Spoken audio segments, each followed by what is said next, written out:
Hey guys, this is boy Manoj Dhiman from my night mirror और आज से हम स्टार्ट करने जा रहे हैं हमारा चैप्टर 2। तो ज़्यादा टाइम ना वेस्ट करते हुए आइए शुरू करते हैं। तो जैसा कि आप देख सकते हैं कि आज से हम स्टार्ट करने जा रहे हैं एक नया चैप्टर जिसका नाम है सी इंस्ट्रक्शन। सी में टोटल 3 प्रकार की इंस्ट्रक्शन होती हैं। सबसे पहले होते हैं डिक्लेरेशन टाइप इंस्ट्रक्शन, उसके बाद आती हैं अर्थमेटिक टाइप इंस्ट्रक्शन और उसके बाद आती हैं कंट्रोल इंस्ट्रक्शन। तो सबसे पहले हम फोकस करेंगे डिक्लेरेशन टाइप इंस्ट्रक्शन। इन प्रकार की इंस्ट्रक्शन में हम सी कंपाइलर को बताते हैं कि हमने कौन से टाइप का वेरिएबल और कांस्टेंट को अपने सी प्रोग्राम में डिक्लेयर किया है। जैसा कि आप पढ़ सकते हैं, this type of instructions are use to declare the variables used in our C program, जैसे कि float a, int b indicates the declaration of variable which is of integer type। उसी प्रकार से indicates the declaration of variable a which is of float type। जैसे कि मैं आपको practical करके बता देता हूँ। जैसे आपने लिखा float a इसका मतलब है कि आपने एक ए टाइप का वेरिएबल बनाया है, एक ए नाम से वेरिएबल बनाया है जिसका टाइप फ्लोट है। उसके बाद हम थोड़ा नीचे जाएंगे तो अब हमें पढ़ने को मिलेगा you can also initialize more than one variable in single statement separated by commas. मतलब कि आप एक ही स्टेटमेंट में बहुत सारे वेरिएबल्स को बना सकते हो सेपरेटेड बाय कोमास। तो मैं लिख सकता हूँ ए कोमा बी कोमा सी, बस मतलब आप एक ही स्टेटमेंट में बहुत सारे वेरिएबल्स को डिक्लेयर कर सकते हो। उसके बाद आ रहा है नीचे, तो अभी हम देखते हैं initialization plus declaration. You can also declare and initialize the some value to the variable that you created. मतलब कि आप डिक्लेरेशन के टाइम ही उसमें कुछ वैल्यू इनिशियलाइज कर सकते हो। जैसे कि मैंने एक वेरिएबल बनाया इंट डी नाम से और उसमें वैल्यू साइन कर देता हूँ 10। तो ये मैंने क्या किया, मैंने इनिशियलाइजेशन प्लस डिक्लेरेशन दोनों एट ए टाइम ही कर दी।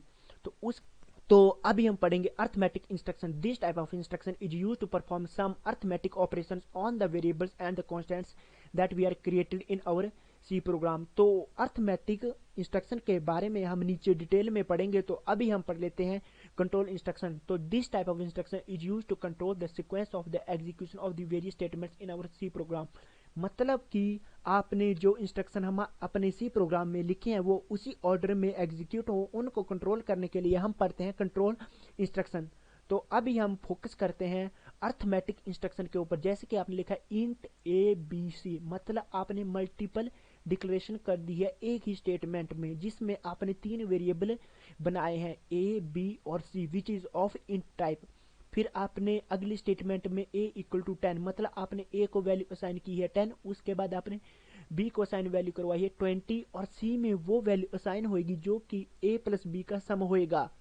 तो जैसे कि इन और सी प्रोग्राम आप देख सकते हैं यहाँ पे जो स्टार जैसा सिंबल है ये शो करता है एक मल्टीप्लीकेशन इन और सी प्रोग्राम। उसके बाद हमारे पास फॉरवर्ड स्लैश जो कि शो करता है एक डिवीजन को, मतलब भाग को। उसके बाद minus plus are mathematic operation. तो और जैसे दूसरे पॉइंट में आप देख सकते हैं कि आप जब सिंगल इक्वल टू लगाएंगे तो is the assignment operator not of equality sign. मतलब कि जैसे आपने लिखा a इक्वल टू 10, मतलब यह एक कंपेरिजन स्टेटमेंट नहीं है, यह सिर्फ एक असाइनमेंट स्टेटमेंट है जिसमें आप एक वैल्यू असाइन करवा रहे हैं 10।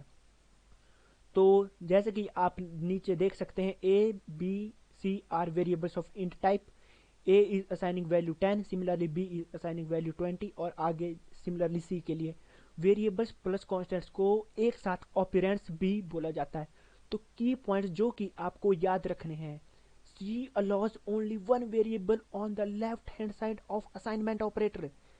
मतलब कि आप असाइनमेंट ऑपरेटर की लेफ्ट हैंड साइड ओनली एक ही वेरिएबल लिखोगे। जैसा कि लिखा गया है z is equal to I multiply K is a valid but c multiplied k is equal to z is an acceptable statement in our C program. तो आपको ये समझ में आ गया होगा। तो मैं आपको प्रैक्टिकल करके बता देता हूँ। जैसे कि मान लो हमने 3 वेरिएबल बनाए इंट, हमने 3 वेरिएबल बनाए इंट ए बी सी के नाम से और आपने लिखा c multiplied a equal to B.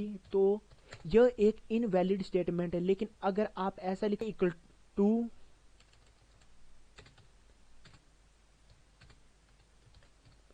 तो अगर आप ऐसे लिखते हैं सी इक्वल टू एक मल्टीप्लाइड बाई वी, तो यह एक वैलिड स्टेटमेंट है। तो मैं इसको डिलीट कर देता हूं। उसके बाद हम और नीचे पढ़ेंगे तो आगे लिखा है arithmetic operator on arithmetic operator can be applied on int float char type values. जैसे कि हमने लिखा है एग्जांपल में, करेक्टर एक्स, करेक्टर मतलब एक करेक्टर टाइप का वेरिएबल है जिसका नाम है एक्स और उसमें वैल्यू असाइन करवाई है ए।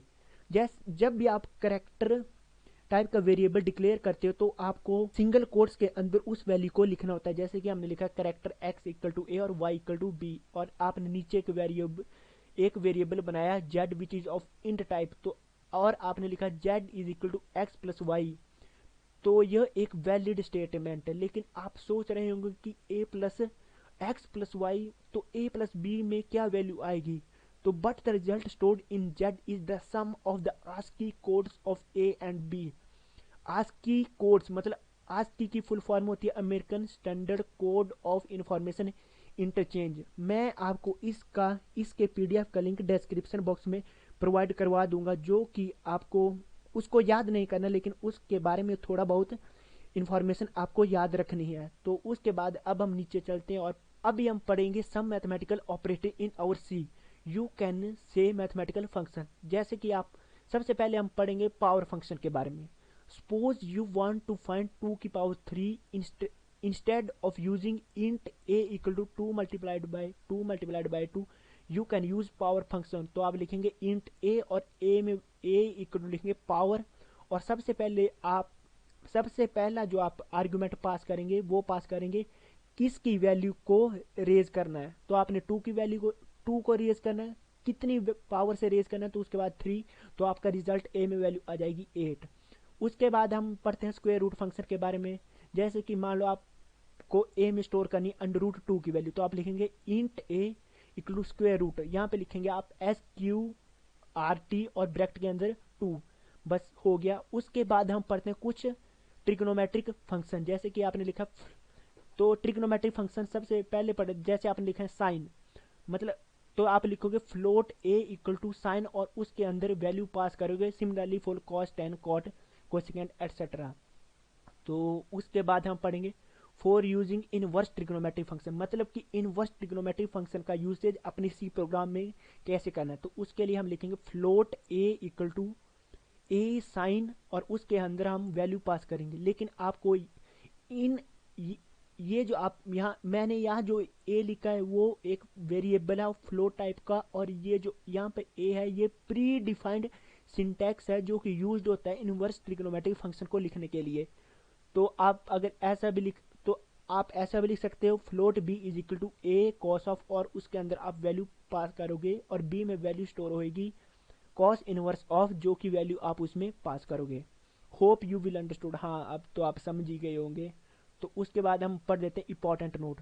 Before using these mathematical function you must include header file has include math.h, मतलब कि इन power function, trigonometric function, inverse trigonometric function को यूज करने के लिए आपको यहाँ पर इंक्लूड करना पड़ेगा एक और प्री प्रोसेसर कमांड इंक्लूड करना पड़ेगा जिसका नाम होगा हैज इंक्लूड math.h।